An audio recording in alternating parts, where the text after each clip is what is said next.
राधा रानी ने ऐसा कौन सा पाप किया था कि वो श्री कृष्ण के साथ शादी नहीं कर पाई। क्या आप जानते हैं कि राधा ने मृत्यु के समय कृष्ण से क्या मांगा था और कृष्ण ने अपनी जान से भी प्यारी बांसुरी किसकी वजह से और क्यों तोड़ दी थी। साथ ही श्री कृष्ण राधा को छोड़कर चले गए, उसके पीछे क्या कारण था। इन सब सवालों के जवाब आज हम देने वाले हैं, इसलिए वीडियो अंत तक जरूर देखें। दोस्तों, कहा जाता है कि राधा जन्म से अंधी थी और स्वर्ग लोक से ये वचन लेकर ही पृथ्वी लोक आई थी कि जब श्री कृष्ण की प्रथम दृष्टि उन पर पड़ेगी तभी वो संपूर्ण जगत को देखेंगी, अन्यथा नहीं। तो देखा आपने कैसे शुरुआत से ही दोनों एक दूसरे से जुड़े रहे हैं। बचपन से ही कृष्ण अपनी लीलाओं और बांसुरी की मधुर धुन से पूरे बरसाना वासियों का मन मोहित करते रहते हैं। राधा और कृष्ण तो 8 साल की उम्र से ही अपने प्रेम का आनंद लेने लगे थे।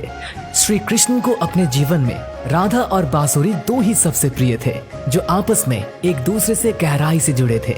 जब भी श्री कृष्ण बांसुरी बजाते, राधा उनके पास दौड़ी चली आती और घंटों बांसुरी की धुन में मग्न रहती, जो उनके प्रेम को और बढ़ाता गया। वो यमुना नदी के तट पर बैठकर घंटों समय व्यतीत करते थे, पर उनका ये सुखद समय कुछ ही वर्षों का था, क्योंकि जैसे कृष्ण के मामा कंस को उनके वृंदावन में होने का पता चला, उसने तुरंत ही कृष्ण को मथुरा में युद्ध का निमंत्रण दे दिया, जिसके लिए कृष्ण को अपनी यशोदा माँ और पूरे गांव के साथ राधा को भी छोड़कर जाना था। कृष्ण और राधा दोनों को पहले से पता था कि कृष्ण अब वृंदावन वापस कभी नहीं आ पाएंगे और बहुत समय तक एक दूसरे से मिल भी नहीं पाएंगे। तो इसलिए मथुरा जाने से पहले राधा ने कृष्ण से 2 वचन लिए। पहला वचन था कि कृष्ण के हृदय में हमेशा केवल राधा का वास रहेगा, और दूसरे वचन के अनुसार मृत्यु से पहले उन्हें कान्हा के दर्शन होंगे। परंतु इन वचनों को देने के बाद श्री कृष्ण को पता था कि राधा उनके विरह में बहुत विलाप करेंगी, तो राधा हमेशा खुश रहे, इसके लिए श्री कृष्ण ने भी राधा से वचन लिया कि राधा को कृष्ण की याद में अब एक भी अश्रु नहीं बहाना होगा। ये वचन लेने के बाद श्री कृष्ण मथुरा की ओर बढ़ जाते हैं और राधा वृंदावन में ही रह जाती है, जिसके बाद से राधा का वर्णन बहुत कम ही मिलता है। इसके बाद कृष्ण ने मथुरा जाकर कंस का वध किया और अपने माता पिता देवकी वासुदेव को मुक्त कराया, और फिर उन्होंने मथुरा से आगे बढ़कर प्रजा की रक्षा के लिए द्वारका नगरी की स्थापना की, जिसके बाद से उन्हें द्वारकाधीश कहा गया। कृष्ण द्वारका में रुक्मिणी और सत्यभामा से भी विवाह करते हैं। साथ ही इनके अलावा भी कृष्ण की 16,108 रानियां थी, जिनमें से रुक्मिणी कृष्ण की सबसे प्रिय पत्नी थी। कृष्ण से विवाह के लिए वो अपने भाई रुक्मी के विरुद्ध में चली गई थी। वो प्रेम पत्र के माध्यम से कृष्ण को बुलाकर उसके साथ भाग गई थी। फिर उन्होंने कृष्ण के साथ द्वारका नगरी में सुखपूर्वक अपना जीवन व्यतीत किया और कृष्ण भी अपने दैवीय कार्यों में लीन हो गए। दोस्तों, आजकल तो हम भौतिक विवाह को ही सच्चे प्रेम का माध्यम मानते हैं, पर राधा और कृष्ण तो एक ऐसी मिसाल है जिन्होंने तो कभी विवाह ही नहीं किया, केवल अपने मन और हृदय से एक दूसरे को प्रेम किया और उसी सच्चे प्रेम से एक दूसरे से हमेशा बंधे रहे। दोस्तों, राधा और कृष्ण के प्रेम की बहुत सी अलग अलग कथाएं हैं, और उनमें से एक प्रचलित कहानी ये है कि श्री कृष्ण कभी कभी सोते ही राधे श्री राधे बोल पड़ते थे, जो श्री कृष्ण की रानियों को अच्छा नहीं लगता था। तो एक बार रुक्मिणी ने श्री कृष्ण से कहा कि हे प्रभु, प्रेम तो हम सब भी आपसे करते हैं, पर ऐसा राधा जी में क्या है जो आप सोते हुए भी उन्हें याद करते हैं। तो कृष्ण बोले, तुम एक बार राधा से मिलाओ, फिर तुम्हें खुद ही पता चल जाएगा, और उनके लिए कुछ लेते हुए भी जाना। जिसके बाद रुक्मिणी राधा जी के लिए बहुत गर्म दूध ले जाती है और राधा के महल के द्वार पर पहुंचती है, जहां वो तेज और ऊर्जवान स्त्री को खड़ा देखती है। तो उनसे पूछती है कि क्या आप ही राधा हो? तो वो कहती है, नहीं, मैं राधा नहीं, उनकी सेविका हूँ।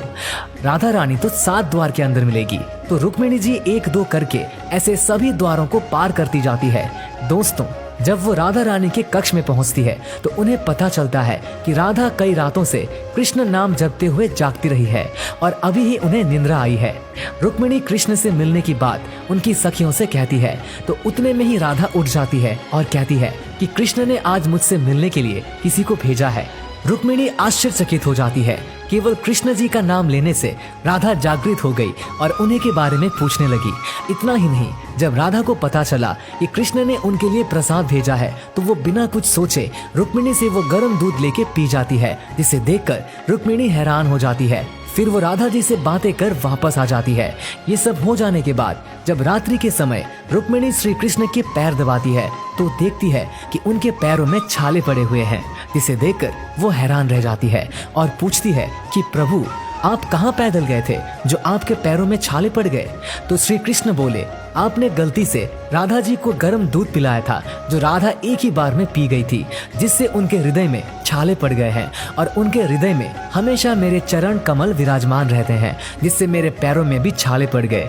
तो फिर रुक्मिणी को राधा और कृष्ण के प्रेम की पराकाष्ठा का पता चलता है कि प्रेम शरीर से नहीं आत्मा से होता है, जो हमेशा राधा के हृदय में कृष्ण के चरण कमल के रूप में विराजमान रहता है। एक कथा में आता है कि ब्रह्मा जी ने पृथ्वी लोक आकर वृंदावन में पहले राधा और कृष्ण का विवाह करवाया था, पर इसके बारे में ज्यादा जानकारी नहीं है। अब राधा जी वृंदावन में कृष्ण की भक्ति के साथ अपना जीवन व्यतीत करने लगती है और कहा जाता है कि यादव पुत्र अभिमन्यु या आयन से उनका विवाह भी हो जाता है। पर अभिमन्यु को महर्षि दहीची का श्राप था कि अगर वो राधा को छुएगा तो भस्म हो जाएगा। इस प्रकार राधा विवाह के पश्चात भी कृष्ण से स्वतंत्रता पूर्वक जुड़ी रहती है। बहुत वर्षों बाद जब राधा अपना वैवाहिक जीवन बहुत अच्छे से निभा लेती है, वो समस्त जिम्मेदारियों से मुक्त हो जाती है, तो फिर वो कृष्ण के पास द्वारका आती है। द्वारका पहुंचने के पश्चात राधा और कृष्ण आपस में मौन रहते हुए मन की अभिव्यक्तियों से घंटों एक दूसरे से बातें करते रहे। कृष्ण के अलावा द्वारका में राधा को कोई पहचान भी नहीं पाया। फिर राधा कृष्ण के महल में निवास करने लगी और कृष्ण ने भी उन्हें महल में देवी के रूप में नियुक्त किया, जिससे राधा महल में काम करने के साथ साथ समय मिलने पर कृष्ण की भक्ति और उनसे प्रेम पूर्वक बातें कर सकती थी। परंतु कृष्ण तो अब अपने राजपाट एवं अन्य कार्यों में व्यस्त रहते थे। दूसरी ओर राधा अपने पुराने कृष्ण को ही याद करती थी, तो कृष्ण का पुराने दिनों जैसा साथ ना पाकर राधा का मन और अधिक व्याकुल रहने लगा और उन्हें डर सताने लगा कि कृष्ण की जो मनोहर छवि उनके हृदय में है वो कहीं धूमिल न हो जाए। इसी डर से राधा ने चुपचाप तरीके से राजभवन और द्वारका नगरी भी छोड़ दी। जिसके बाद ऐसे ही कुछ समय और बिताने के बाद जब राधा का अंतिम समय पास आने लगा, तब उन्होंने कृष्ण का स्मरण कर उन्हें अपने वचन की याद दिलाई। राधा के स्मरण करते ही कृष्ण वहां दौड़े दौड़े चले आए, परंतु राधा की अत्यंत दयनीय स्थिति देखकर वो अत्यधिक भावुक हो गए और उन्होंने राधा से अंतिम समय में कुछ मांगने को कहा, जिस पर राधा ने उनके सामने एक ही इच्छा प्रकट की थी कि वो अपने जीवन के अंतिम क्षणों में कृष्ण का वही रूप देखना चाहती है जैसा वो वृंदावन में देखा करती थी। वो उन्हें वही बांसुरी की मीठी धुन बजाते हुए सुनना चाहती है।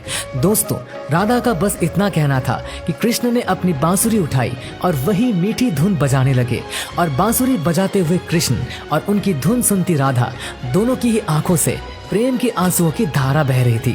इतना ही नहीं, बांसुरी की मीठी धुन सुनते सुनते ही माता राधा ने उनके सामने प्राण त्याग दिए, जिसके बाद उनकी मृत्यु से कृष्ण इतने विचलित हो गए थे कि उन्होंने अपनी प्रिय बांसुरी को वहीं तोड़कर फेंक दिया था। तो ऐसे राधा के मृत्यु के साथ ही कृष्ण ने बांसुरी से भी हमेशा के लिए मुख मोड़ लिया, क्योंकि बांसुरी और राधा का एक अद्भुत रिश्ता था।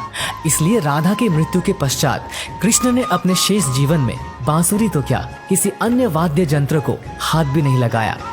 तो दोस्तों, आपको ये वीडियो कैसा लगा हमें नीचे कमेंट करके जरूर बताइएगा, और अगर आपको ये वीडियो अच्छा लगा हो तो इसे लाइक करिएगा, शेयर करिएगा ज्यादा से ज्यादा लोगों तक, और ऐसे ही और भी धार्मिक वीडियो को फेसबुक पर देखने के लिए हमारे पेज को आज ही फॉलो करें। धन्यवाद।